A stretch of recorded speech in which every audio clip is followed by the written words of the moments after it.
चलिए स्टूडेंट्स, तो अभी हमने लास्ट लेक्चर में क्या देखा, हमने देखा कि किस तरीके से हम अलजेब्रिक अप्रोच को करते हैं। आर्गेंड के पार्ट 1 में जो हमने एपिसोड 1 एपिसोड 2 पढ़े, उसमें हमने देखा कि किस तरीके से हम अलजेब्रिक अप्रोच से रिलेटेड क्वेश्चन देखते हैं। अलजेब्रिक अप्रोच में हमने क्या देखा, कि z equal to x plus i y से रिलेटेड क्वेश्चन आते हैं कि जहाँ पर हमें लोकस पूछता है तो हम क्या कर देते हैं, z equal to x plus i y रख देते हैं। तो अब हमें देखना है क्या, ज्योमेट्रिक अप्रोच। और ज्योमेट्रिक अप्रोच में क्या करेंगे हम, जब तक इसको छोड़ेंगे नहीं, जब तक तोड़ेंगे नहीं, जब तक छोड़ेंगे नहीं। क्लियर। तो अभी हम क्या करने वाले हैं, ज्योमेट्रिक अप्रोच से रिलेटेड क्वेश्चन देखने वाले हैं। तो ज्योमेट्रिक अप्रोच से रिलेटेड पहला क्वेश्चन देखते हैं कैसा होता है, देखते हैं। चलिए पहला क्वेश्चन क्या कहता है, फर्स्ट क्वेश्चन बोलता है मॉड z इक्वल टू 12 दिया गया है, मॉड z1 इक्वल टू 12 दिया गया है। मैं क्वेश्चंस को यहाँ लिख लेता हूँ, ठीक है। और हाँ, मॉड z1 इक्वल टू 12 दिया गया है, z2 माइनस का 3 माइनस का 4i, 3 माइनस का 4i इक्वल टू दिया गया है 5। और हमसे पूछ क्या रहा है, हमसे पूछा है z1 माइनस z2 का मैक्सिमम और मिनिमम बताओ। मॉड z1 माइनस z2 का मैक्सिमम और मिनिमम, मैक्सिमम एंड मिनिमम ये बताना है हमें। तो सबसे पहले हमें देखना पड़ेगा कि एक्चुअल में ये है क्या, एक्चुअल में ये क्या है, क्या हुआ। हाँ, तो एक्चुअल में ये क्या है, ये पॉइंट है ना। तो z1 इक्वल टू 12 दिया गया है, तो मतलब एक सर्किल दिया गया है जिसकी सेंटर कितना है, 0,0 है, और इसका सर्किल का सेंटर 0,0 है और रेडियस कितनी है, 12 है। क्लियर। तो अगर मैं इससे रिलेटेड, अगर मैं इसका सॉल्यूशन करूंगा, तो अगर मैं ये क्वेश्चन मान लेता हूँ, इसका सॉल्यूशन करूँ, तो इसका मेरा डायग्राम कैसा बनेगा, एक सर्किल बनेगा जिसका सेंटर कितना होगा, 0,0 होगा, और रेडियस कितनी होगी इसकी, 12 होगी। 12 तो बहुत बड़ी होगी, मैं पूरा डायग्राम बनाऊंगा अभी, ठीक है ना। और z2 माइनस का ये, तो ये एक्चुअल में क्या है, ये क्या दिया गया है, ये z1 इक्वल टू दिया, ये z2 equal to z2 minus का ये दिया गया है। तो मतलब दूसरा सर्किल है, दूसरा सर्किल का सेंटर कितना है, 3,4, ठीक है ना, और रेडियस कितनी है उसकी 5, ठीक है। तो अब मैं दूसरा सर्किल बनाया जिसका सेंटर कितना है, 3,4। तो अगर मैं 3,4 बनाऊंगा और सेंटर 5,5 बनाऊंगा, तो पूरा डायग्राम देखता हूँ कैसे बनता है। अब एक मैं पहला सर्किल बना रहा हूँ, देखिएगा, जिसके रेडियस कितनी है, 12, मतलब बहुत बड़ी रेडियस है। तो बहुत बड़ी रेडियस होगी तो क्या होगा, इस तरीके से मेरा सर्किल बन जाएगा एक। क्लियर, इस तरीके से सर्किल बन गया। अब दूसरा सेंटर बोला है, दूसरा सर्किल का सेंटर कितना है, 3,4। तो 3,4 सेंटर फर्स्ट क्वाड्रेंट में आएगा, तो 3,4 ये मेरा फर्स्ट क्वाड्रेंट में सेंटर आ गया, ठीक है। चलिए इधर बना देता हूँ, 3,4 ये मेरा फर्स्ट क्वाड्रेंट में सेंटर आ गया। अब मैंने कोई सर्किल बनाया जो इस तरीके से, ये मेरा सर्किल इस तरीके से पास होके जा रहा है, ठीक है ना। अब अच्छा देखिए, इसकी रेडियस कितनी है, 5 है, और ये कितना है, यहाँ से 5 है। तो ये टोटल मिलके कितना हो गया, टोटल इधर से लेके इधर तक कितना डिस्टेंस हो गई, ये डायमीटर कितना हो गया, पहले से इस वाले सर्किल का 10 हो गया, और लेकिन इस वाले बड़े वाले सर्किल की रेडियस कितनी है, 12 है। तो इधर से लेके इधर तक की डिस्टेंस कितनी होगी, 2 होगी। यहाँ से यहाँ तक की डिस्टेंस कितनी होगी, 2 होगी। तभी तो टोटल मिला के कितना होगा, तभी तो टोटल मिला के कितने, 12 रेडियस होगी ना। क्लियर। अच्छा, और अगर मैं देखूं मिनिमम मुझसे पूछे तो मिनिमम कितना होगा और मैक्सिमम कितना होगा, तो मैं देख लूं कि मेरा मिनिमम कितना आ रहा है और मैक्सिमम कितना आ रहा है। तो मिनिमम मेरा कितना आ रहा है, इन दोनों के बीच की डिस्टेंस, z1 और z2 के बीच की डिस्टेंस कितनी आ रही है, 2। z1 और z2 के बीच की डिस्टेंस कितनी आ रही है, मिनिमम 2। और अगर मैं मैक्सिमम देखूं तो मैक्सिमम मेरी डिस्टेंस कितनी आनी चाहिए, मैक्सिमम डिस्टेंस कितनी आएगी, अब देखते हैं। देखना, यहां से लेके मैक्सिमम ये डिस्टेंस और ये डिस्टेंस अगर मैं देखूं तो ये डिस्टेंस मेरी कितनी है, 12 है। क्लियर। और ये 12 प्लस 10 कितना हो जाएगा, 22। तो मैक्सिमम कितनी हो जाएगी, 22। देखिए ना, इस सर्किल की सरकमफ्रेंस से इस सर्किल की यहाँ वाले आउटर वाले सर्किल का सरकमफ्रेंस 12 ये रेडियस हो गई और 10 ये हो गई, तो कितनी होगी, 22। और मिनिमम देखना है कम से कम डिस्टेंस कितनी होगी, तो कितनी होगी, इस सर्किल से इस सर्किल की, एक ही सर्किल की तो सर्कमफ्रेंस देख रहे हैं हम, तो यहाँ पर क्या होगा, ये मिनिमम कितना हो जाएगा, 2। क्लियर। तो ये तो ज्योमेट्रिकली वाले सीधा क्वेश्चन था, तो उसमें कुछ करना ही नहीं था, सीधे डायग्राम से देख के हम क्वेश्चन को सॉल्व कर सकते थे। आपको ये पता होना चाहिए कि ये पॉइंट कितने दिए गए हैं। तो ये मान लीजिए कि ये A पॉइंट दिया गया है, ये B पॉइंट दिया गया है, ये A है, ये B है, और ये ये A है और ये B है। Clear, B। क्लियर। तो अब मुझे समझ लीजिए कि ये ए बी दोनों का z1 माइनस z2 ये मुझे निकालना था। क्लियर। तो अब मैं समझ में आ गया कि ये क्वेश्चन का आंसर मिनिमम कितनी वैल्यू आई 2i और मैक्सिमम कितनी वैल्यू आई 22i। क्लियर। चलिए अब दूसरा क्वेश्चन देखते हैं कैसे करेंगे क्वेश्चन को। इस वाले पोर्शन में मैं अर्गेंड के पार्ट 2 में पूरा ज्योमेट्रिक पोर्शन क्लियर करूंगा। क्लियर कि ज्योमेट्री से रिलेटेड क्वेश्चंस किस किस वैरायटी के बनते हैं, बेसिक क्वेश्चन से लेके एडवांस क्वेश्चन तक। ठीक है, चलिए तो नेक्स्ट क्वेश्चन देखता हूं। नेक्स्ट क्वेश्चन कैसे बनेगा, चलिए क्वेश्चन में गिवन है क्या, सेकंड क्वेश्चन क्या है, z माइनस का 5i, z माइनस का 5i is less than equal to 1 और हमसे पूछा क्या गया है, find z such that, find z such that amplitude of z is minimum. मतलब कि क्वेश्चन पहले समझिए कि क्वेश्चन पूछ क्या रहा है। क्वेश्चन बोल रहा है कि एक मेरा कोई सर्किल है जिसकी रेडियस 1 है या 1 से छोटी हो सकती है। क्लियर, और इसका सेंटर कितना आएगा, 0,5 आएगा। क्लियर, क्योंकि अब देखिए ना, ये यहाँ पे y कोऑर्डिनेट दिया है, x कोऑर्डिनेट 0 है, तो अगर मैं देखूंगा z माइनस का z नॉट बोलते थे ना, तो z नॉट के कोऑर्डिनेट कितने हैं, 0,5 है। क्लियर, तो अगर मैं इसका डायग्राम बनाऊं तो डायग्राम देखिए किस तरीके से बनेगा। ये अगर मैंने कोऑर्डिनेट एक्सिस बना लिया, क्लियर, और मैंने कोई सर्किल बनाया जिसका सेंटर कितना है 0,5, तो 0,5 y एक्सिस पे सेंटर आएगा। क्लियर, अच्छा मैं एक सर्किल बनाता हूं, ये मैंने एक सर्किल बना लिया। क्लियर, अच्छा एम्पलीट्यूड होता क्या है, एम्पलीट्यूड होता है कि सर्किल का एक्स एक्सिस की पॉजिटिव डायरेक्शन की कितना एंगल आ रहा है। क्लियर, तो सेंटर से अगर मैं यहाँ पर एक टेंजेंट खींचूं, मान लीजिए ये टेंजेंट मैंने खींच ली, तो यही तो एम्पलीट्यूड होगा, यही थीटा तो पूछ रहा है ना, यही थीटा पूछ रहा है। तो अगर मैंने क्या किया, यहाँ से मैंने क्या किया, एक परपेंडिकुलर डाला, तो सेंटर से जब टेंजेंट पर परपेंडिकुलर डालते हैं तो ये परपेंडिकुलर तो होता है, कोई भी लाइन खींचते हैं तो क्या होता है, ये परपेंडिकुलर होता है, ये 90 हो गया। क्लियर, अच्छा एक चीज समझ में आई, ये 90 हो गया, ये थीटा है, तो ये कितना हो जाएगा 90 माइनस का थीटा, तो ये कितना हो जाएगा थीटा। इतनी बात समझ में आ रही है, क्लियर, इतनी बात समझ में आ रही है। अच्छा इसकी रेडियस कितनी थी सर्किल की, सर्किल की रेडियस कितनी है 1, क्वेश्चन में गिवन थी। क्लियर, अच्छा ये डिस्टेंस कितनी है 5, तो ये डिस्टेंस कितनी आ जाएगी रूट का 24। तो इस वाले, अब मैं इस पॉइंट के अगर मैं कोऑर्डिनेट निकालूं तो ये क्या होगा, a cos theta a sin theta, इसका हॉरिजॉन्टल कंपोनेंट, इसका वर्टिकल कंपोनेंट, तो इसका कोऑर्डिनेट कितने हो जाएंगे रूट 24, दिखाई नहीं दे रहा होगा, root 24 cos theta and root 24 sin theta.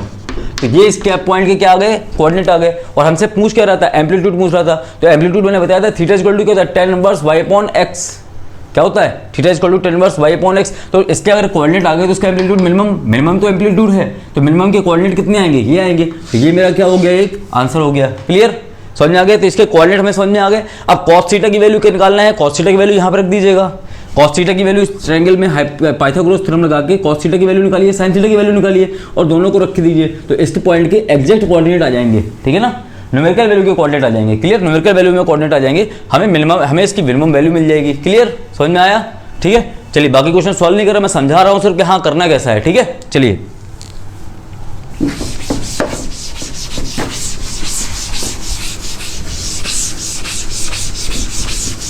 Next question क्या कहता है कि if mod z equal to 2 then the locus of a point 5 + 3z।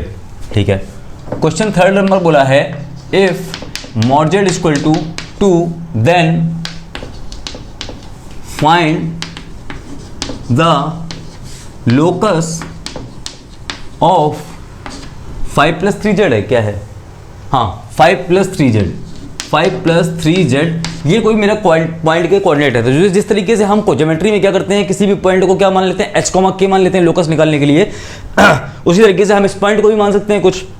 तो मान लीजिए मैंने क्या मान लिया, मैंने मान लिया सॉल्यूशन में मैं लिखता हूँ, इसके लोकस निकालना था, तो सॉल्यूशन में मान लेता हूँ लेट ओमेगा इक्वल टू, क्योंकि z यहाँ पर दिया तो z तो मान नहीं सकते, तो इसलिए मैंने ओमेगा इक्वल टू क्या मान लिया 5 + 3z। क्लियर, अच्छा और mod z इक्वल टू 2 दिया है, मतलब इसकी सर्किल की जो भी बनेगा उसकी रेडियस कितनी है 2 दी गई है। ठीक है, अब यहाँ से मैं z अगर निकालता हूँ तो ओमेगा माइनस का 5/3 इक्वल टू कितना दिया गया है z। अब मैं दोनों साइड अगर मैं मॉड ले लूँ, क्योंकि हमें mod z की वैल्यू 2 दी गई है, तो मैं अगर मॉड ले लूँगा तो यहाँ पे मैं 2 रख सकता हूँ। ठीक है ना, तो मॉड ओमेगा माइनस का 5/3 इक्वल टू mod z, और mod z की वैल्यू कितनी दी गई है, हमें 2 दी गई है, तो मॉड ओमेगा माइनस का 5 मॉड के अंदर इक्वल टू 6। क्लियर, यही वैल्यू कितनी आ गई इतनी आ गई, तो मॉड ओमेगा माइनस का जेड, इसकी वैल्यू कितनी आ गई। अब यहाँ पे मैं क्या करूंगा, अच्छा ये ओमेगा लोकस निकालना था, तो लोकस का मतलब क्या निकल के आया, जेड माइनस का जेड नॉट, जेड माइनस का जेड नॉट, मतलब वाई से वाई वाला कोऑर्डिनेट कितना है, 0 है, तो इसके कोऑर्डिनेट कितने हो जाएंगे, सेंटर के सर्कल के कोऑर्डिनेट कितने हो जाएंगे, 5,0, 5,0। देखिए ना, जेड, अब मैं जेड माइनस का जेड नॉट, तो जेड मानता था, यहाँ पे जेड मान नहीं सकता, तो मैंने क्या माना, ओमेगा माना, तो ओमेगा माइनस का ओमेगा नॉट लिखा है ये, तो ओमेगा नॉट क्या हो जाएगा, ये कोऑर्डिनेट हो जाएगा किसका, सेंटर का कोऑर्डिनेट हो जाएगा, ये क्या हो जाएगा, रेडियस हो जाएगी। क्लियर, तो इस तरीके से हम लोकस निकाल सकते हैं ओमेगा का। क्लियर, हमने क्योंकि ओमेगा ही माना था, इसी पॉइंट का तो लोकस निकालना था, तो ओमेगा का लोकस क्या निकल जाएगा, सर्कल निकल के आ जाएगा। क्लियर, तो इक्वेशन निकाल लीजिएगा। चलिए नेक्स्ट देखते हैं। अब ये मत बोलना सर कि पूरा आंसर नहीं लिख रहे हो, पूरा सॉल्यूशन नहीं लिखवा रहे हो सर, क्या मतलब है ऐसे पढ़ाने का। ऐसे पढ़ाने का इसलिए मतलब है क्योंकि आप भी कुछ हाथ पैर चलाओ, आपको सिर्फ मैंने यहाँ पर नोट्स बनाने के लिए नहीं बैठाया, ठीक है ना, कि आप देखते जाओ, मैं सॉल्यूशन लिखता जा रहा हूँ, आप सिर्फ अपनी कॉपी पढ़ते जाओ, दिमाग लगाओ ना थोड़ा बहुत भी, ठीक है। चलिए, तो अब नेक्स्ट क्वेश्चन क्या है, ये भी गुड क्वेश्चन में आता है। गुड क्वेश्चन में क्या है, 2z माइनस का 1, 2z माइनस का 1 अपॉन z प्लस का 1, इसका मॉड इक्वल टू, ये कितना दिया गया है, k के बराबर ही दिया गया है, k, और बोला गया है इस लाइन, अच्छा इसने बोल दिया कि ये क्या है, ये k इज ए लाइन, ये पूरा क्या है सिस्टम, क्या है, ये लाइन के लाइन है, देन k बोल रहा है, इफ k इक्वल टू पूछ रहा है, तो k क्या होना चाहिए। तो हमने पढ़ा था, हमने लोकस वाले पॉइंट में पढ़ा था, ज्योमेट्रिक वाले में, जब मैंने 5 केसेस बताए थे, case 1, case 2, case 3, case 4, case 5, तो मैंने बताया था जब लाइन होगा तो यहाँ पे k की वैल्यू कितनी हो जानी चाहिए, 1 हो जानी चाहिए। क्लियर, अगर लाइन होगी तो k की वैल्यू 1 होनी चाहिए, लेकिन कब हो जानी चाहिए, लेकिन जब z का कोएफिशिएंट यहाँ पर जो लिखा गया है वो क्या होना चाहिए, 1 होना चाहिए दोनों जगह। Clear, PA upon PB equal to 1 या PA इक्वल टू PB होना चाहिए, तो क्या होना चाहिए, स्ट्रेट लाइन आएगी। तो पहले हम सबसे पहले क्या कर देते हैं, इसके कोएफिशिएंट क्या कर देते हैं, make coefficient of z is 1,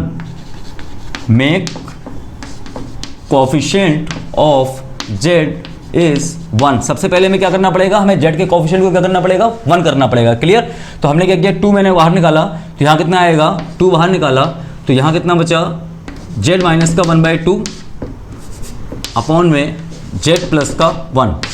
clear, equal to k, equal to k, ये निकल के आ गया मेरा। अब PA अपॉन का PB ये निकल के आया है, और इक्वल टू इसको कितना होना चाहिए, 1 के बराबर होना चाहिए। तो k, तो यहाँ पे मैं इसको लेके जाऊंगा, तो यहाँ कितना बचेगा, z, सॉरी यहाँ से लिख रहा, z माइनस का 1/2 का मॉड अपॉन z माइनस का z प्लस का 1 इक्वल टू k/2। तो अगर ये स्ट्रेट लाइन है तो k/2 की वैल्यू कितनी होनी चाहिए, 1 के बराबर होनी चाहिए, तो k की वैल्यू कितनी होनी चाहिए, 2, तो ये मेरा क्या हो जाएगा, आंसर। क्लियर, चलिए, तो ये समझ में आ गया। ये भी क्वेश्चन क्या था, इजी था। ये ज्योमेट्रिक अप्रोच के बहुत फुद्दू से क्वेश्चंस हैं, इसलिए मैं इसको सॉल्यूशन सॉल्व नहीं करवाना ज़्यादा, ठीक है ना। चलिए अब नेक्स्ट क्वेश्चन देखते हैं। नेक्स्ट क्वेश्चन में भी क्या है, if a is a complex number, if a is a complex number then the find the locus of, बोला गया है क्वेश्चन में a क्या है मेरा, ये स्मॉल a लिखा है, a is a complex number, a क्या है मेरा, कॉम्प्लेक्स नंबर है, और बोला गया है कि लोकस बताइए, लोकस ऑफ मॉड के अंदर z माइनस का a is equal to mod के अंदर z प्लस का a बार, इसका लोकस बताना है। If real part of a is equal to 0 is not equal to 0, if real part of a is not equal to 0, मतलब बोल दिया उसने कि a मेरा कोई कॉम्प्लेक्स नंबर है, लेकिन उसका रियल पार्ट जो a का होगा, कॉम्प्लेक्स नंबर का होगा, वो 0 के इक्वल नहीं होगा। क्लियर, तो कंडीशन जब दी गई है क्वेश्चंस में, हमें बताना क्या है, लोकस बताना है। तो जब हमें क्वेश्चंस में दिया गया है, ये दिया गया है, इसका लोकस बताना है, तो ये PA इक्वल टू PB दिया गया है ना। अगर ये PA इक्वल टू PB दिया गया है, तो सबसे पहले हम इसी को उठा के यहाँ लेके आते हैं सॉल्यूशन में। अगर मैं सॉल्यूशन में लेके आऊंगा तो यहाँ पे क्या करूंगा, z माइनस का a, z प्लस का a बार, अरे थोड़ा घंटी बंद कर लो यार,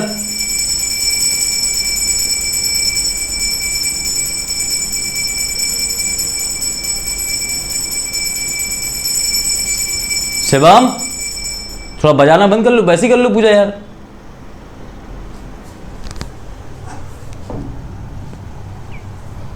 चलिए, तो यहाँ पे मॉड z माइनस का a equal to z plus का a बार आ गया। अब हमें क्या दिया गया है, इसको मैं p पॉइंट मान लूँ, इसको a पॉइंट मान लूँ, तो PA इक्वल टू PB दिया गया है, तभी तो हमारी स्ट्रेट लाइन बनती है। P A equal to P B दिया जाता है तो हमारी क्या बनती है, स्ट्रेट लाइन बनती है। लास्ट वाले प्रीवियस वाले क्वेश्चंस में हमने क्या हुआ क्या, तो अगर यहाँ पे ये दिया गया है तो इसके ए पॉइंट के, अगर मैं इसको पी मान लूँ, इसको ए मान लूँ, इसको पी मान लूँ, इसको बी मान लूँ, तो हमारे ए पॉइंट के कोऑर्डिनेट कितने आए ये देखिए आप, ए कॉमा जीरो, इसके कितने कोऑर्डिनेट आए ए कॉमा जीरो, क्लियर। और इसके कितने आए, बी पॉइंट के कोऑर्डिनेट कितने आए, बी पॉइंट के कितने आए ए बार कॉमा जीरो, क्लियर। ये ए है, ये ए बार है, अच्छा अगर ये ए है, ये ए बार है, तो अब देखिए ये एक्चुअल में ये हो क्या रहा है। अगर मैं देखता हूँ, अगर मेरा कोई कॉम्प्लेक्स नंबर जेड होता है तो इसका जेड बार कहाँ होता है, इसके नीचे होता है, ठीक है ना। तो अगर मैं दोनों को मिलाऊंगा तो ये मेरी क्या बनेगी, स्ट्रेट लाइन बनेगी। तो जेड हमारा कॉम्प्लेक्स नंबर है, यहाँ पर ए क्या है, ए कॉम्प्लेक्स नंबर बोला है, तो ए यहाँ पर, तो ए बार यहाँ पर हो जाएगा।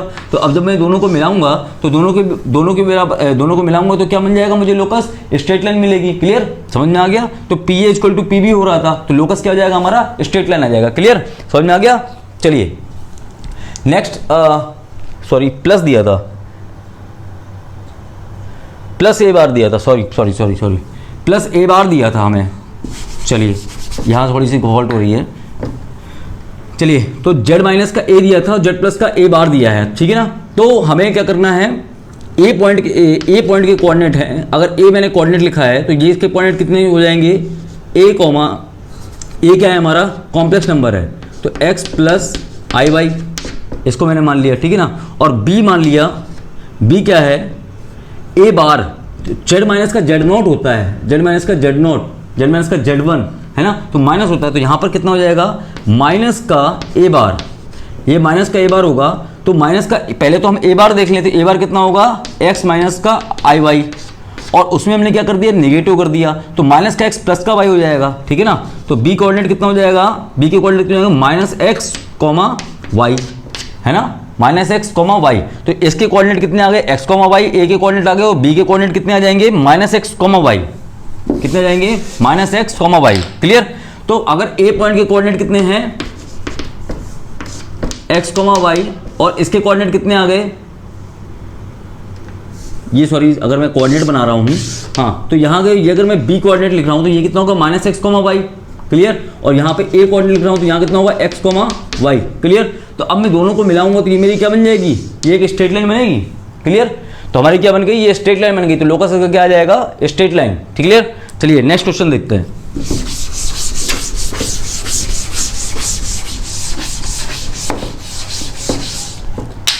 चलिए नेक्स्ट क्वेश्चन में क्या बोल रहा है, हाँ जेड माइनस का वन, जेड माइनस का वन प्लस जेड प्लस का one is less than equal to 4, clear. तो अब मुझे देख लीजिए कि ये पॉइंट ही तो दिए गए हैं, ये क्या दिया हुआ है एक्चुअल में, पी ए और ये पी बी, तो P A plus P be in दोनों की वैल्यू क्या आ रही है, 4 से कम आ रही है। तो हमने एक केस पढ़े थे कि जेड माइनस का, जब जेड माइनस का जेड वन और जेड माइनस का जेड टू प्लस में हो और वो के से छोटा हो तो क्या होना चाहिए। तो कंडीशन हमने देखी थी केस 4 में, केस 5 में देखी थी क्या, कि some important locus, some important cases देखे थे लोकस से रिलेटेड, ठीक है ना। तो उसमें हमने देखा था कि जेड वन माइनस का जेड टू निकाल लेते थे, जेड वन माइनस का जेड टू अगर मैं निकालूंगा तो ए माइनस का बी, ए बी आएगा। तो ए बी हमारा कितना आ रहा है, पहले ये देख लेते हैं। तो ए पॉइंट के कोऑर्डिनेट कितने हैं यहाँ पर 1,0, इसके कितने हैं -1,0, है ना। तो ए पॉइंट के कोऑर्डिनेट कितने, ए पॉइंट के कोऑर्डिनेट कितने हैं हमारे यहाँ पर 1,0 एंड बी पॉइंट के कोऑर्डिनेट कितने हैं -1,0, क्लियर, -1,0। तो अब मैं दोनों के बीच की डिस्टेंस निकालूंगा तो ये कितनी निकल के आएगी 2, कितनी निकल के आएगी 2। अगर दोनों के बीच में, क्योंकि x1 - x2 का whole square plus y1 - y2 का होल स्क्वायर, क्लियर। अगर x1 - x2 का होल स्क्वायर निकालूं तो ये कितना आएगा 2। तो ए बी की वैल्यू कितनी आ गई 2, और ए बी की वैल्यू 2 आ गई, और ए बी क्या है, ए बी की वैल्यू 2 आ गई, और ए बी क्या है, ए बी की वैल्यू क्या है, छोटी है, किससे, 4 से छोटी है। अगर 4 से छोटी है तो मैंने आपको केस याद रखिए कि एलिप्स हाइपरबोला बताया था लोकस वाले में, केसेस में, आर्गेंट वाले केसेस में, आर्गेंट के पार्ट 2 में, कि केसेस में हम क्या करते हैं कि जब ये ए बी Z1 - Z2 क्या होता है, के से छोटा होता है तो हम क्या करते हैं, इसका लोकस क्या हो जाता है, एलिप्स हो जाता है। समझ में आया। तो ये था तो ज्योमेट्री से रिलेटेड क्वेश्चंस, छोटा सा क्वेश्चन था, लेकिन जब तक आपको ये केसेस के बारे में जानकारी नहीं होगी तो आप क्वेश्चंस नहीं कर पाओगे, क्लियर, समझ में आ रहा है। चलिए तो नेक्स्ट क्वेश्चन अब देखते हैं। चलिए नेक्स्ट क्वेश्चन क्या कहता है, आई जेड माइनस का 1, हाँ आई जेड माइनस का 1, मॉड के अंदर आई जेड माइनस का 1 और क्या दिया है प्लस जेड माइनस का आई इक्वल टू 2 दिया है। Find the equation of curve, find the equation of curve, find the equation of curve. मुझे इक्वेशन ऑफ कर्व फाइंड करनी है। तो सबसे पहले मेरी कंडीशन क्या होती है कि मैं जेड के कोएफिशिएंट को क्या करूं 1 करूं, ठीक है ना। अगर मैं जेड के कोएफिशिएंट को 1 करूंगा, सबसे पहले मैं सॉल्यूशन करता हूं इसका, क्लियर। सबसे पहले मैं क्या करता हूं, इसको पहले इधर भेज देता हूं। तो यहां पे मैं क्या करूंगा, आई जेड माइनस का 1 इक्वल टू 2 माइनस का जेड माइनस का आई, क्लियर। अब ये अकेला बच गया। अब क्या करूंगा, आई तुम बाहर आओ, आई तुम बाहर आओ, तो ये अंदर क्या बचेगा, जेड माइनस का 1 upon i, clear. Z minus का 1 upon i equal to 2 minus का जेड माइनस का आई। अब मॉड आई की वैल्यू क्या होती है 1, मॉड आई की वैल्यू क्या निकालते हैं अपन 1 निकालते हैं, क्लियर। इसकी रूट के अंदर रूट माइनस 1 होता है, क्लियर। लेकिन पॉजिटिव वैल्यू है तो आई की वैल्यू क्या हो जाएगी 1 हो जाएगी, एग्जाम्पल मान लेते हैं, ठीक है। अच्छा ये 1 है, इसका कंजुगेट मल्टीप्लाई करूंगा तो ये कितना होगा, जेड प्लस आई बन जाएगा, जेड प्लस का आई।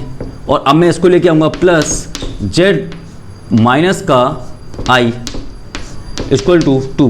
अब ये P A plus P B दिया गया है, P A plus P B. तो ए पॉइंट के कोऑर्डिनेट कितने हैं हमारे 0,1 है ना, 0,-1, 0,-1 और बी पॉइंट के कोऑर्डिनेट कितने हैं 0,+1, clear.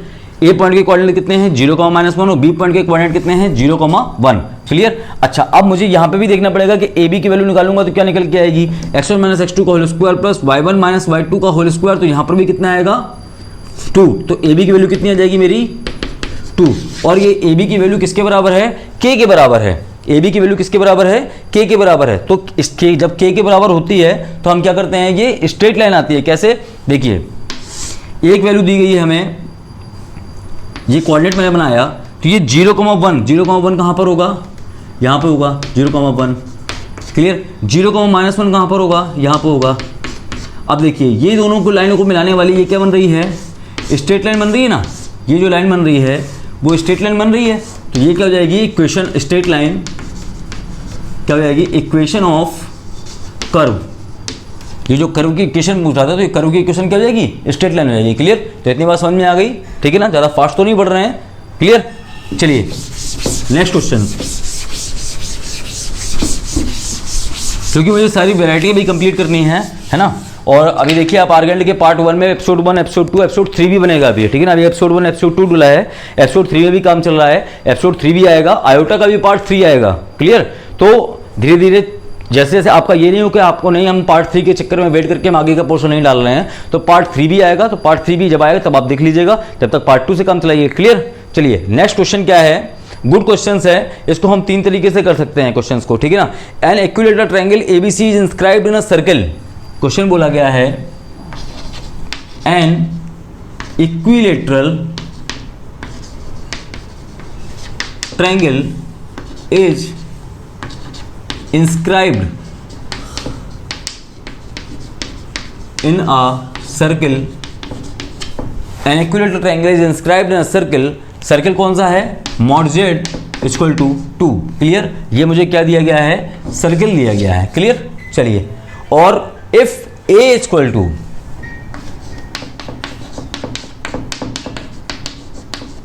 If a equal to a की कोऑर्डिनेट के कोऑर्डिनेट कितने दिए हैं 1 + i√3।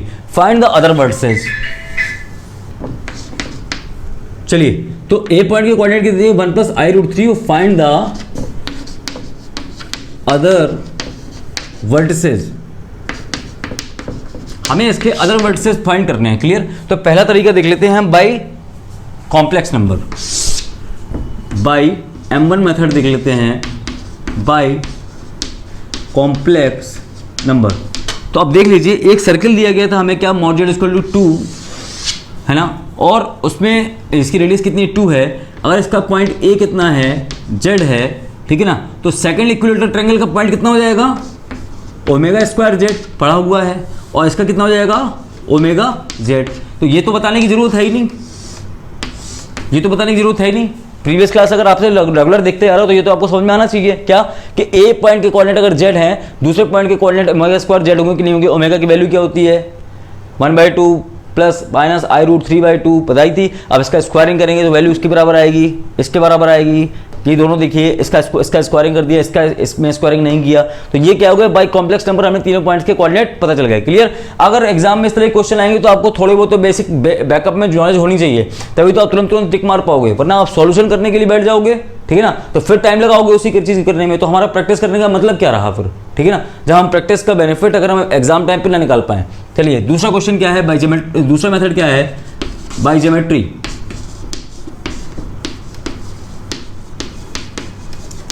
बाय ज्योमेट्री क्या कहता है कि हमें रेडियस कितनी दी गई थी, 2 दी गई थी।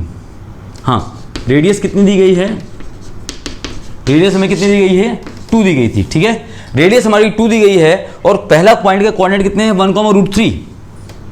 पहले पॉइंट के कोऑर्डिनेट कितने हैं, ये ए पॉइंट के कोऑर्डिनेट कितने हैं 1,√3। तो यहां पर बी पॉइंट के कोऑर्डिनेट कितने हो जाएंगे 1,-√3। क्लियर। अगर मैं एक कोऑर्डिनेट अगर मैं सर्कल बना रहा हूं, अगर यहां पर ये मेरे एक्स एक्सेस है, ये वाई एक्सेस है, ए पॉइंट के कोऑर्डिनेट ये हैं, बी पॉइंट कोऑर्डिनेट हैं, और ठीक है ना, क्योंकि इक्विलैटरल ट्रायंगल इंस्क्राइब किया था तो है ना, तो ये एंगल कितना होना चाहिए 60 होना चाहिए, 60 होना चाहिए, 60 होना चाहिए। क्लियर। अच्छा, तो सेंटर से इसका और इसका तीनों के बीच का एंगल कितना होना चाहिए 120 होना चाहिए। क्लियर। ये इसका एंगल कितना होना चाहिए 120 होना चाहिए। तो अगर मैं इस पॉइंट की कोऑर्डिनेट अगर मैंने देखा है, चलिए यहां देख लेते हैं, तो इसका एंगल कितना होगा और इसका एंगल कितना होगा, ये कितना होगा 120 होगा, और ये कितना होगा 120 होगा, और ये कितना होगा 120 होगा। क्लियर। समझ में आ गया। तो थर्ड वाले पॉइंट के कोऑर्डिनेट कितने होंगे, क्योंकि रेडियस कितनी दी गई थी, यहां पर 2 दी गई थी, तो सिंपल से निकल के आ रहा है क्या -2,0। तो थर्ड पॉइंट के कोऑर्डिनेट कितने आ गए, ये निकल के आ गए। तो एक मैं भी कोऑर्डिनेट ज्योमेट्री जब बताऊंगा तो कोऑर्डिनेट ज्योमेट्री में हम इक्विलैटरल ट्रायंगल का थर्ड वर्सेस निकालने का एक फॉर्मूला भी है, ठीक है ना, इक्विलैटरल ट्रायंगल का थर्ड वर्सेस निकालने का एक फॉर्मूला भी है, वो फॉर्मूला बता दूंगा तो वो फोर्थ मेथड भी बन जाता। बाय ज्योमेट्री इस तरीके से निकाल सकते हैं या फॉर्मूले की वजह से भी निकाल सकते हैं। क्लियर। चलिए बाय, अब मुझे देखना है M3 मेथड। M3 मेथड क्या कहता है, बाय सर्किल। बाय सर्किल, अगर मैं सर्किल के थ्रू देख रहा हूं तो सर्किल के थ्रू देखिए, एक मेरा सर्किल बन गया और सर्किल में क्या बोला गया है, ए पॉइंट कोऑर्डिनेट दिए गए हैं, बी पॉइंट के दिए गए हैं और सी पॉइंट के दिए गए हैं, ठीक है। अगर मैं यहाँ पे कोऑर्डिनेट एज्यूम कर लूँ तो मान लीजिए मेरा ए पॉइंट के कोऑर्डिनेट कितने हैं, ये ए पॉइंट को कितने दिए हैं r cos theta, r sin theta. मैंने भी आपको बताया था हॉरिजॉन्टल कंपोनेंट वर्टिकल कंपोनेंट पहले का क्वेश्चन बताया, ठीक है ना, √24 वाला क्वेश्चन, ठीक है ना। तो ये क्या हो गया r cos theta, r sin theta. अब यहाँ के कोऑर्डिनेट कितने होंगे, क्योंकि 120 एंगल है, ये 120 एंगल, तो इसका कितना हो जाएगा r cos 120 प्लस का theta and r sin 120 plus का थीटा, ठीक है ना। और अगर मैं 24 वो ये अगर मैं यहाँ लिख रहा हूँ √24 सॉरी थर्ड कोऑर्डिनेट लिख रहा हूँ, तो ये कितना होगा, ये भी 240 होगा, ये 240 होगा, ठीक है ना। तो यहाँ पर कितना हो जाएगा, ये r के तीसरे वाले पॉइंट के कोऑर्डिनेट कितने हो जाएंगे, r cos 240 प्लस का थीटा और r sin 240 प्लस का थीटा। तो ये तीनों पॉइंट के कोऑर्डिनेट यहां से भी निकाल सकते हैं बाय ज्योमेट्री से। क्लियर। तो हमने एक क्वेश्चन को लगाने के 3 तरीके देखे, क्या, by complex number, by geometry और बाय सर्किल।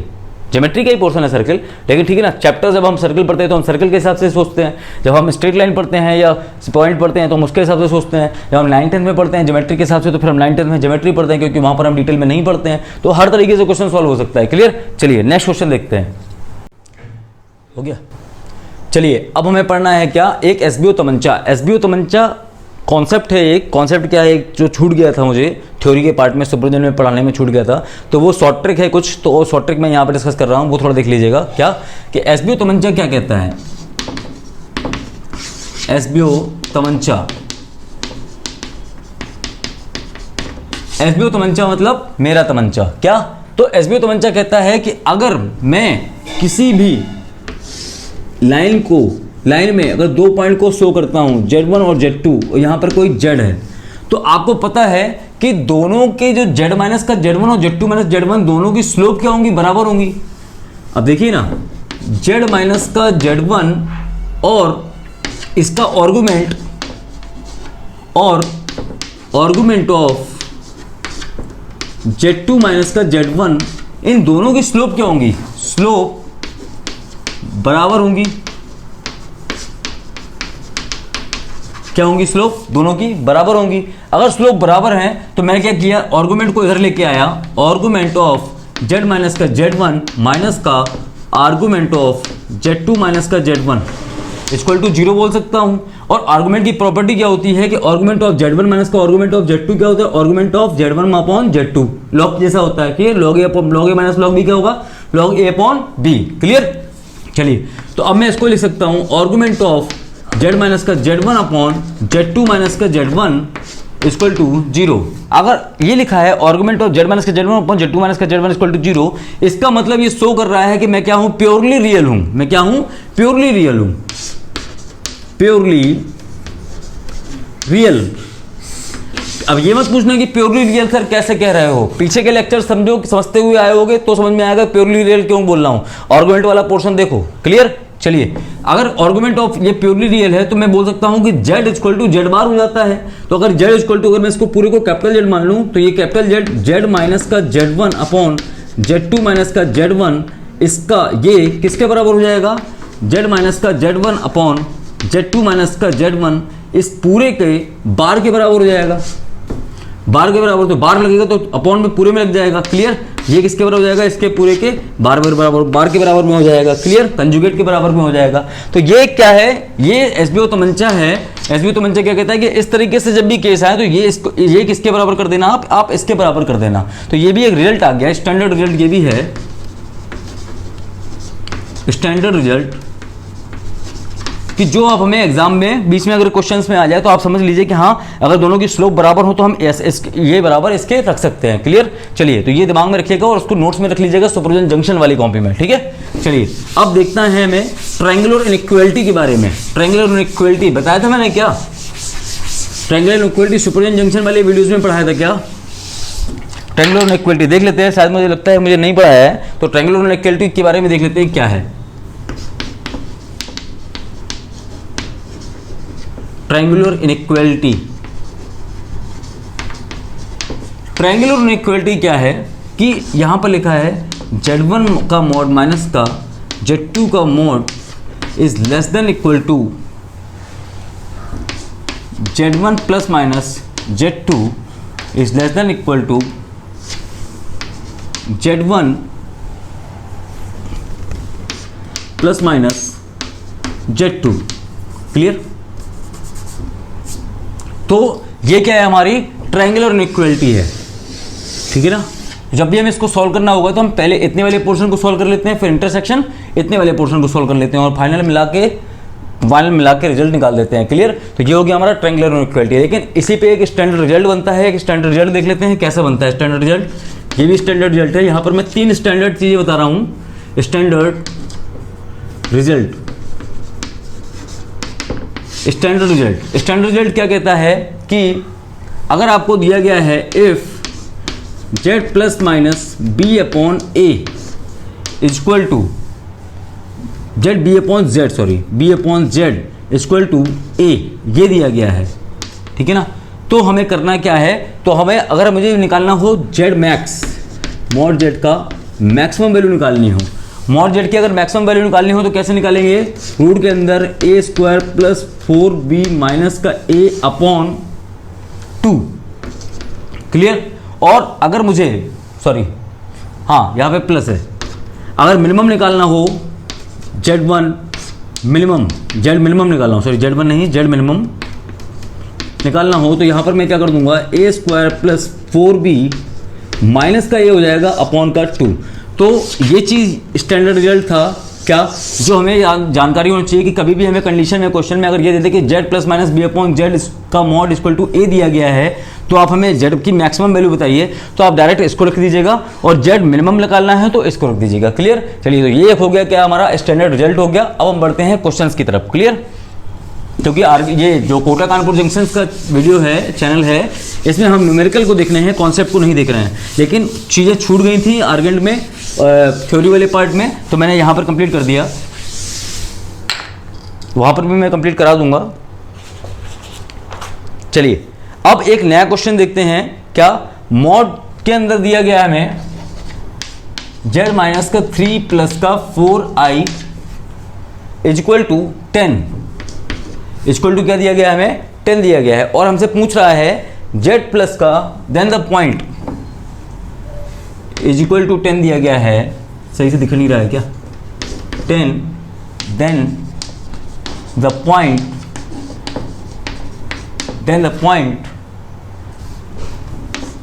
z प्लस का 5 माइनस का 3i bn, ये क्या होगा, तो ये पॉइंट क्या होगा। तो सबसे पहले हमें क्या करना होता है कि इस टाइप को जिसको निकालना होता है, इस वाले को ऐसे क्वेश्चंस में हम उसको मान लेते हैं z डैश।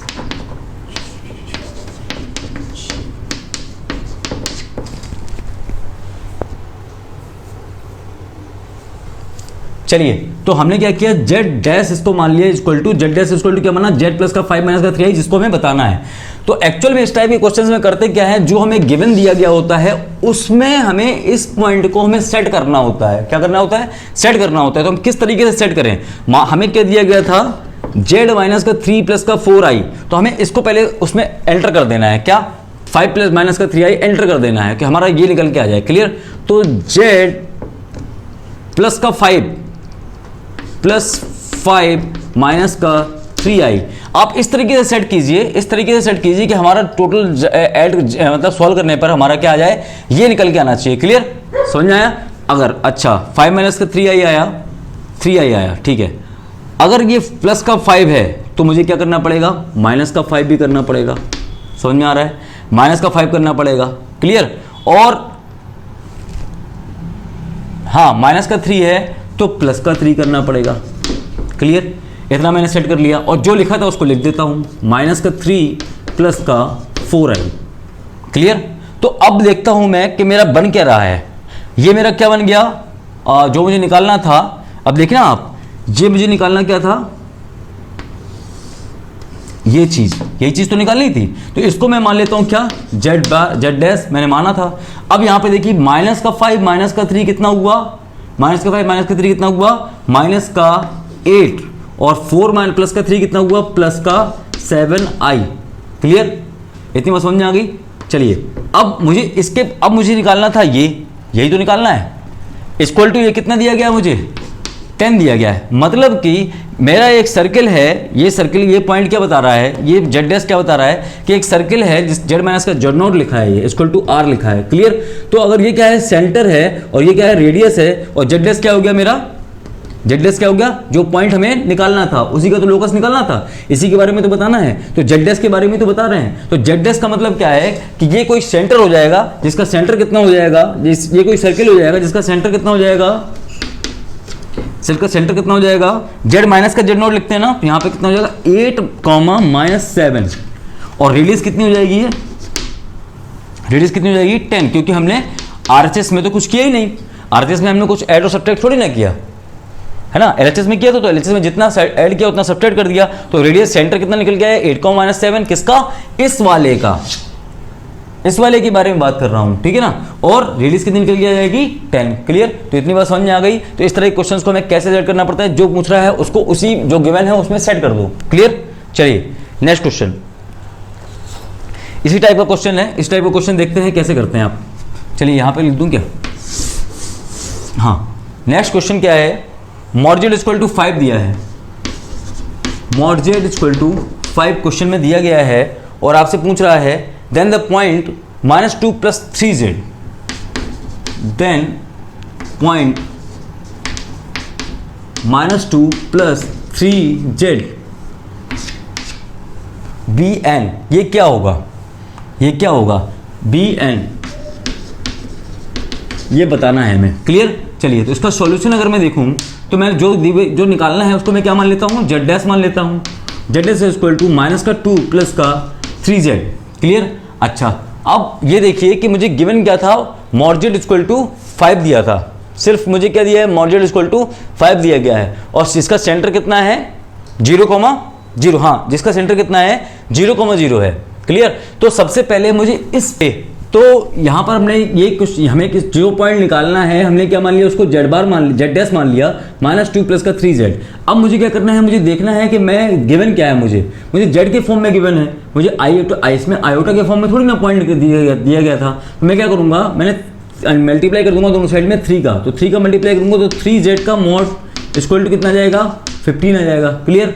अगर मैं क्या करूँगा, अब मैं इसी के मॉड के अंदर -2 प्लस 3z और प्लस का 2, तो मैंने कुछ किया क्या, मैंने मॉड के अंदर कुछ किया, मैंने जितना जोड़ा उतना घटा दिया, तो मैंने कुछ किया क्या, नहीं किया।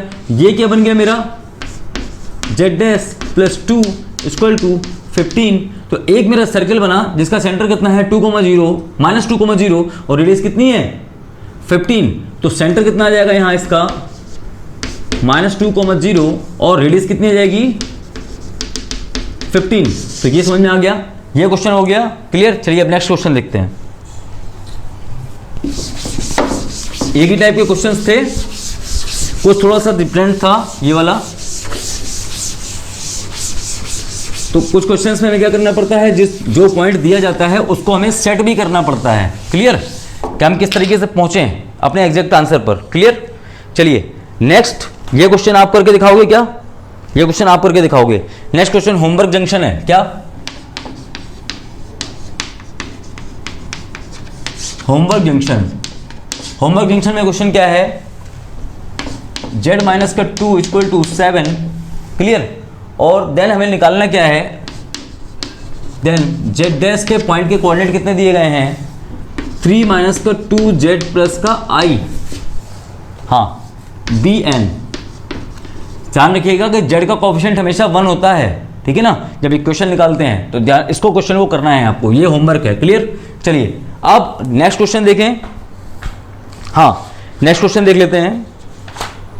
नेक्स्ट अच्छा क्वेश्चन है, गुड क्वेश्चंस। क्वेश्चन क्या है, इफ z माइनस का 3 प्लस 4i। गुड क्वेश्चंस में आऊंगा मैं इसको, ठीक है ना। z माइनस का 3 प्लस का 4i का mod equal to 2, equal to क्या दिया गया है मुझे, 2 दिया गया है। Then find the maximum and minimum value of z plus का 2 माइनस का i। Find maximum and minimum of z minus का z प्लस का 2, z प्लस का 2 माइनस का i। इसकी मुझे मैक्सिमम और मिनिमम वैल्यू चाहिए, इसकी मुझे क्या चाहिए, मैक्सिमम और मिनिमम वैल्यू चाहिए। तो z प्लस का 2 माइनस का i, माइनस का i, इसकी मैक्सिमम वैल्यू। अब देखिए आप इसके कोऑर्डिनेट कितने होंगे, इसके कोऑर्डिनेट कितने होंगे, -2,1, -2,1 इसके सर्किल के सेंटर होंगे, ठीक है ना। अगर मैक्सिमम निकालता हूं किसी पॉइंट के बीच की डिस्टेंस, किसी पॉइंट की डिस्टेंस, क्लियर, और मिनिमम निकालता हूं तो ये क्या होती है, CP प्लस का R, पढ़ा था हमने। और मिनिमम निकालना है z प्लस का 2 माइनस का i, मिनिमम ये क्या होगा, CP माइनस का R, ठीक है। तो C और P, तो P पॉइंट के कोऑर्डिनेट ये दिए गए हैं, C पॉइंट के कोऑर्डिनेट ये दिए गए हैं, CP प्लस R, तो दो पॉइंट के बीच की डिस्टेंस प्लस रेडियस उसमें जोड़ दीजिए। क्या कर दीजिए, रेडियस उसमें जोड़ दीजिए। तो पहले हमें C पॉइंट के कोऑर्डिनेट कितने दिए गए हैं, ये देख लीजिए 3, -4। C पॉइंट के कोऑर्डिनेट कितने हैं, 3, -4, और रेडियस कितनी दी गई है, 2। क्लियर। और P पॉइंट के कोऑर्डिनेट कितने हैं, P पॉइंट के कोऑर्डिनेट है -2,1 एंड P पॉइंट के कोऑर्डिनेट कितने हैं, -2,1। अब दो पॉइंट के बीच की डिस्टेंस कितने, कैसे निकालूंगा, CP कितना निकल के आएगा मेरा, ये देखिए x1 माइनस x2 का होल स्क्वायर, तो 3 माइनस माइनस प्लस हो जाएगा 2 का whole square plus y1 minus y2 का होल स्क्वायर, तो -5 का होल स्क्वायर मतलब 25 हो जाएगा, 25, ठीक है ना। ये भी क्या है 25। तो CP की वैल्यू कितनी आएगी, 50 कितना हो जाएगा, तो ये कितना हो जाएगा 5√2, बोल सकता हूँ 5√2, 5√2, 25 दूनी 50, यही तो होगा ना। यहाँ पे भी इतना ही आ रहा है, ये 5√2 हो गया। तो और रेडियस कितनी दी गई थी, 2 दी गई थी, तो ये कितना हो जाएगा 5√2 प्लस 2, और ये कितना हो जाएगा 5√2 माइनस का 2, तो ये क्या हो जाएगा मैक्सिमम, और ये क्या हो जाएगी मिनिमम। क्लियर। तो ये क्वेश्चन का आंसर समझ में आ गया। ये क्वेश्चन का आंसर कैसा होगा? ठीक है, तो ये मैक्सिमम और मिनिमम निकालना था हमें ये क्वेश्चन में। ठीक है, चलिए नेक्स्ट क्वेश्चन देखते हैं।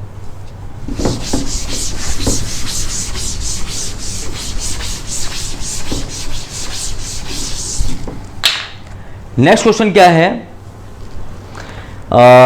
हाँ, z माइनस का 1 माइनस का 3i, सेम इसी तरीके का क्वेश्चन है। फाइंड द मैक्सिमम वैल्यू निकालनी है हमें, रूट वही cp प्लस का r, cp माइनस का r बोल रहा है। चलिए इसमें क्वेश्चन में थोड़ा सा, लेकिन थोड़ा सा दिमाग लगाना पड़ेगा लास्ट में जब मिनिमम निकालेंगे तब। कैसा क्वेश्चन घुमाया है इसने?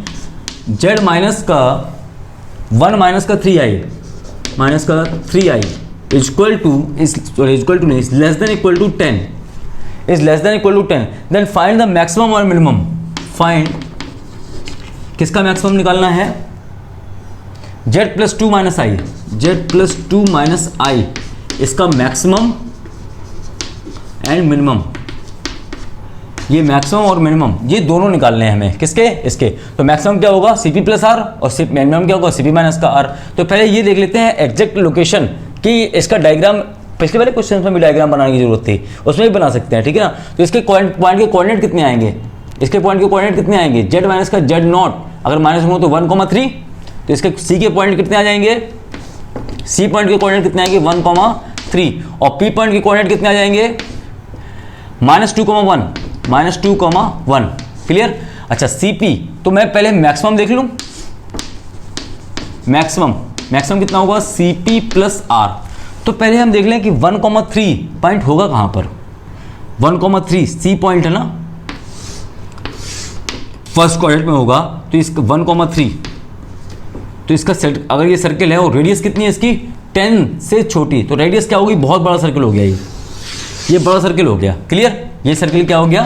बड़ा सर्किल हो गया। इसके अंदर के पार्ट की बात चल रही है, क्योंकि less than equal to, less than बोला है ना, तो ये अंदर की बात चल रही है। और दूसरा पॉइंट P कहां पर है? -2,1, तो यहां पर होगा -2,1। क्लियर? मतलब पॉइंट क्या है? सर्किल के अंदर ही है। तो मैक्सिमम कितनी होगी पॉइंट की? तो मैक्सिमम कितनी होगी? cp, मतलब c से p की डिस्टेंस प्लस r, c से p की डिस्टेंस प्लस r, तो इसकी मैक्सिमम डिस्टेंस इधर होगी। लेकिन मिनिमम क्या होगी? ये दिमाग वाली बात है। तो मिनिमम क्या हो जाएगी? मिनिमम 0 हो जाएगी, क्योंकि मिनिमम निकाल ही नहीं पाओगे, क्योंकि पॉइंट तो है ही नहीं ना, पॉइंट तो अंदर ही है ना। तो मिनिमम क्या होगी? ठीक है ना? तो मिनिमम क्या हो जाएगी यहाँ पर? 0।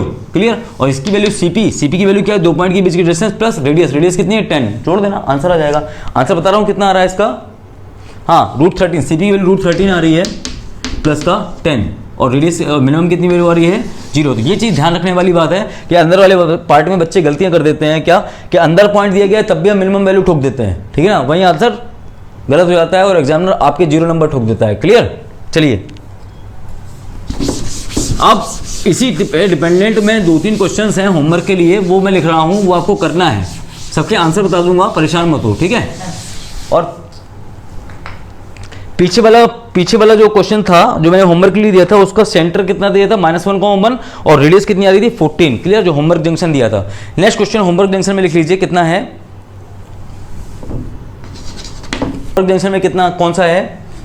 पहला क्वेश्चन, z माइनस का 3 minus 2i is less than equal to 2, find maximum and minimum of, find maximum and minimum of 2z minus का 6 प्लस का 5i। इसकी मुझे मैक्सिमम मिनिमम वैल्यू चाहिए। तो इसका मैक्सिमम और मिनिमम कितना आ रहा है? मैं आंसर लिख दे रहा हूं। मैक्सिमम आ रहा है 13, मिनिमम आ रहा है 5। क्लियर? ये आंसर है इसके। आपको आंसर मैच करने के लिए बार बार मुझसे पूछना नहीं पड़ेगा, इसलिए मैं डायरेक्ट आंसर भी लिखता जा रहा हूँ, मैच कर लीजिएगा। 2z माइनस का 4 प्लस का 5i is less than equal to 10, और हमें निकालना है z प्लस का 1 माइनस का 2i, इसकी मैक्सिमम और मिनिमम वैल्यू है ना, फाइंड इसकी मैक्सिमम मिनिमम वैल्यू। तो मैक्सिमम वैल्यू कितनी आ रही है? √117/2 प्लस 5 और √117/2 माइनस का 5। क्लियर? नेक्स्ट वाला question, third question, if mod z is greater than equal to 2 then find mod के अंदर z प्लस 1/2 की मिनिमम वैल्यू निकालनी है, मिनिमम। तो इसका आंसर आ रहा है 3/2। इसका आंसर कितना आ रहा है 3/2। तो आज के लिए इतना रखते हैं, ठीक है ना। इसके बाद हमें कुछ क्वेश्चंस और देखने हैं, मास्टर क्वेश्चंस टाइप के आएंगे, ठीक है ना। अभी क्या थे, बेसिक क्वेश्चंस थे ज्योमेट्रिकल अप्रोच में। अब थोड़ा आएंगे अच्छे लेवल के क्वेश्चंस, तो अब देखेंगे हम अच्छे लेवल के क्वेश्चन। क्लियर। इसके आर्गेंट के पार्ट 2 का एपिसोड 2 में। क्लियर। चलिए, थैंक यू।